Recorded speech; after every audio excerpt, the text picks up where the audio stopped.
Welcome to another deep dive, where we plunge into mysteries that, well, they really make you wonder about truth and justice in society. Today, we're unraveling one of France's most haunting, really enduring enigmas, the Grégory Villemin case. You might know it as L'Affaire Grégory, or sometimes even the Vologne curse. It's a heavy one. Yeah. We pulled together a stack of sources looking at the chilling facts, the judicial missteps, definitely, and the media storm that just turned a family's nightmare into this national obsession for, 40 years now? 40 years, yeah. Our mission today is to try and understand this really complex saga and maybe see what lessons it holds about secrets, investigations, and that whole pursuit of truth. And what's truly fascinating here, or maybe disturbing, is that this isn't just an unsolved murder. It's almost like a blueprint, a chilling one, of how different things, family jealousy, judicial incompetence, media hysteria. All colliding. Exactly. How they can all collide and just shatter trust, obscure the truth for decades. It's like a masterclass in systemic failure, really. So we'll trace the timeline, look at the key players, and maybe understand why it still grips people. Okay, let's start then. Lay out the grim facts. October 16th, 1984. 4-year-old Grégory Villemin. His body is found in the Vologne River. Horrific details. Hands and feet bound. A wool hat pulled over his face. And it wasn't random, was it? That's the key. This was like the horrifying endpoint of years of terror. Someone called Le Corbeau, the Crow. Exactly. You can't understand the murder without understanding the context. This symphony of hate, as some called it, started way back in 1981. Years before. Yeah, years. And the anonymous calls, the letters, they weren't just generic threats. They showed this unnerving intimacy, like knowing family secrets. It had to be someone close, someone inside the circle, driven by this really palpable, venomous jealousy. And it seemed aimed right at Grégory's father, Jean-Marie. The one they called the chef. Right, the chief. And the murder letter itself, it explicitly said, "This is my revenge." Poor jerk. Chillin'. And this is where, I guess, the human element, especially the justice system, just starts to break down, right? Oh, absolutely. The first investigation, led by Judge Jean-Michel Lambert, he was inexperienced, wasn't he? Very. And it became, a fiasco is the word often used. He let things leak to the press. Evidence was mishandled. And the witness, Muriel Boll. Yeah, the key witness, 15 years old. Her testimony pointed right at Bernard Laroche, Jean-Marie's cousin. But Lambert failed to protect her, and she quickly retracted it. Which must have just thrown everything into chaos right away. Complete chaos. Recovery was, it was tough.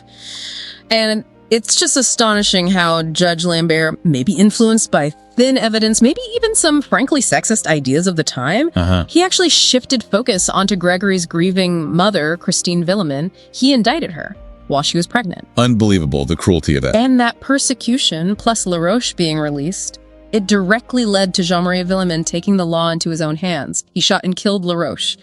Just desperation. And the state, years later, actually had to pay damages for judicial dysfunction, a formal admission of just how badly things went wrong. So the investigation's a mess, the family's fractured, and then the media dives in. Oh, they piled on. It became France's, first contemporary true crime saga. They published intimate details. Someone apparently even stole photos. Awful. And Christine was just demonized.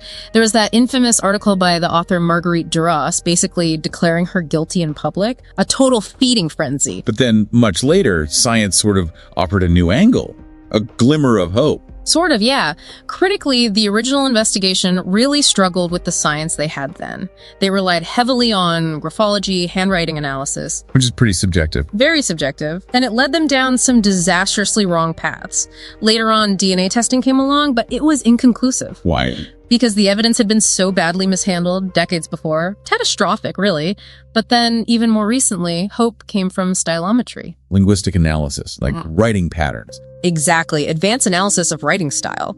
And a pretty groundbreaking report in 2021 strongly suggested Grégory's great-aunt, Jacqueline Jacob, actually authored some key Crow letters. Really? Yeah, which led to new legal pushes even as recently as June 2025.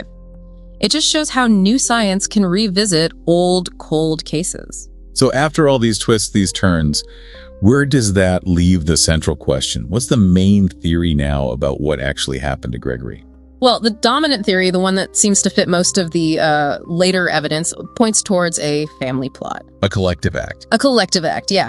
Fueled by this long simmering hatred and jealousy within the extended family. The idea is that Bernard LaRoche likely abducted Grégory. The cousin. Right, but maybe handed him off to others to commit the actual murder. Possibly Marcel and Jacqueline Jacob, the great-aunt and great-uncle. And that's based on the stylometry and newer DNA traces. Largely, yes. That linguistic analysis, combined with re-examining tiny bits of remaining evidence, seems to point back repeatedly to the family's internal conflicts and potentially the Jacobs. So, 40 years on, the Vologne River still holds its secrets. And real courtroom justice, well, it seems more distant than ever for the Villemins. It does. But the fight for historical truth, just the full accounting of what happened and why, that continues. You see these pushes for new investigations. Yeah. And maybe the biggest takeaway here, the most profound thing, is just how easily it can all go wrong. A broken investigation at the start, fueled by human error, those deep family hatreds, and this relentless media pressure. It just obscures everything. Completely obscures the truth, shatters lives for generations. So, thinking about it now, what really stands out to you about this whole French tragedy? How does this Grégory Villemin affair make us question our ideas about justice, about privacy, and this constant search for truth when we're overloaded with information?